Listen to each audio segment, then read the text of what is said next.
Cauliflower tomato curry ఎలా తయారు చేసుకుందాం చూద్దాము. దానిలో హీట్ అయింది కదా, ఇప్పుడు కొంచెము మినప్పప్పు,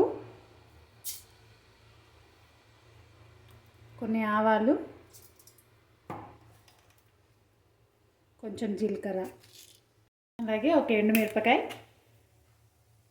కొంచెం కరివేపాకు,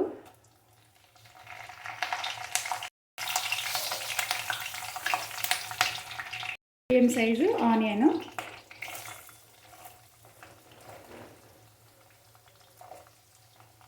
వీటన్నిటిని కలుపుకుందాం.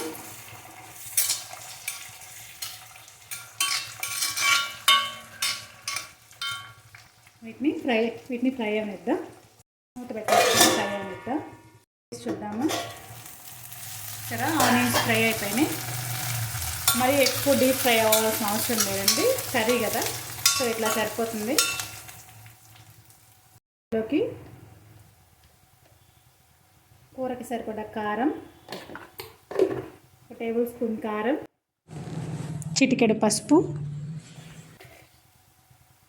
తగినంత సాల్ట్ కలుపుకున్నాం.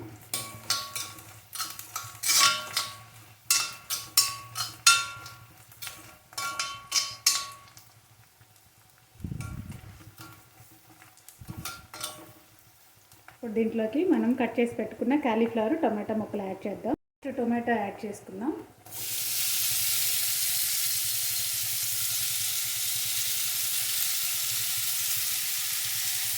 కలుపుకొని టమాటో కొంచెం మగ్గిన తర్వాత అప్పుడు మనం క్యాలీఫ్లవర్ యాడ్ చేసుకున్నాం.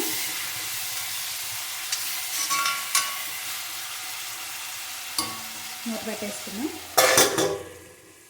చూద్దాం టమాటా మగ్గిందో లేదో. చూసారా, టమాటా అయితే మగ్గింది. ఇప్పుడు మనం కట్ చేసి పెట్టుకున్న క్యాలీఫ్లవర్ యాడ్ చేసుకుందాం.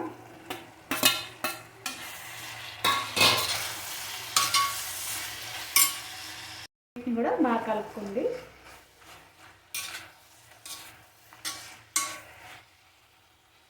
చేసుకున్నాం కదా, మూత పెట్టేసుకున్నాం. 15 మినిట్స్ కుక్ చేసుకున్నాం. నిమిషాల తర్వాత ఒకసారి మూత తీసి చూద్దాము. మధ్య మధ్యలో కలుపుకుంటూ ఉండాలండి, లేదా అడుగు పెట్టేస్తుంది. సో ఇప్పుడు ఇలా ఉంది కదా, ఆల్మోస్ట్ 80% క్యాలీఫ్లవర్ ఉడికిపోయింది. ఇప్పుడు మనం దీంట్లోకి కొంచెం ధనియాల పౌడర్ యాడ్ చేసుకుందాం. 1/2 టేబుల్ స్పూన్ ధనియాల పౌడర్, కొంచెం జీలకర్ర పౌడర్ యాడ్ చేసుకుందాం. కలుపుకుందాం బాగా.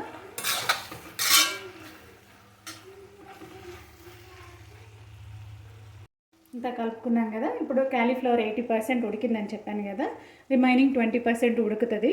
సిమ్లోనే పెట్టి దీన్ని మగ్గనిద్దామండి. ఇప్పుడు అన్నిటిని కలుపుకున్నాను కూడా కదా, అవి కూడా మసాలా, ధనియాల పౌడర్, జీలకర్ర పౌడర్ కూడా ముక్కలకి బాగా పడుతుంది. మూత పెట్టేసుకున్నాం. 2 నిమిషాల తర్వాత చూసారా, ఆయిల్ అంతా సపరేట్ అవుతుంది. ఇప్పుడు ఒకసారి కలుపుకొని సాల్ట్ చెక్ చేసుకున్నాం.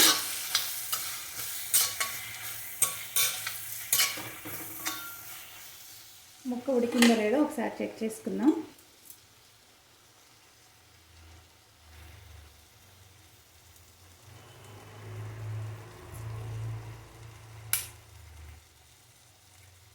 చూసారా, ఉడికిపోయింది. అంతే అండి, సింపుల్. ఒకవేళ మీకు వాటర్ అడుగు ఎక్కువ పట్టుకుంటుంది అనుకుంటే మధ్యలో కొంచెం వాటర్ యాడ్ చేసుకోండి. నేనైతే వాటర్ యాడ్ చేయలేదు, ఇది మందపాటిది కాబట్టి నాకేం అడుగు అంటుకోలేదు. ఓకేనా, ఇంతే అండి, simple and tasty cauliflower curry ready అయిపోయింది. మీ దగ్గర కొత్తిమీర ఉంటే కొంచెం కొత్తిమీర చల్లుకుంటే ఫైనల్గా అంతే అయిపోయింది. తప్పకుండా ట్రై చేసి కర్రీ ఎలా వచ్చిందో కామెంట్ బాక్స్లో కామెంట్ చేయండి. వీలైతే మీకు నచ్చినట్లయితే ఒక చిన్న లైక్ ఇవ్వండి.